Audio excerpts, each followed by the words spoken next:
তোমার সাথে দাঁড়ালে করো আমাকে বিয়ে দিতে হবে 5 বছর ধরে তুমি রাস্তাঘাটে পার্কে বসে প্রেম করছো এমন কোনো জায়গায় নিয়ে যাও না যেখানে আরাম করে বসা যায় এখন তো সুযোগ হয়েছে আরাম করে বসা প্রেম এত আরামের বিষয় না প্রেম মানে কষ্ট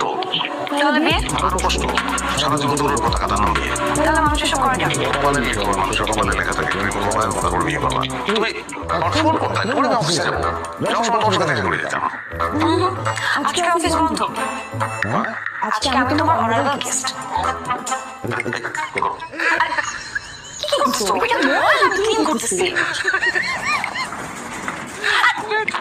কোথায় যাচ্ছ আজকে বাদে চলে আসছে আমি তো বলছি না কোন সকাল হতে যাবো তোমার বাড়িতে দেখবো কথা বলছি না কথা কিছু কথা বলা না এখন তোমার প্রমোশনের জন্য কেউ ফ্যামিলিকে পাশে বসে রাখবে আমার আপনার কাজ করতেছে বুঝতে পারছি কিভাবে করবো তোমার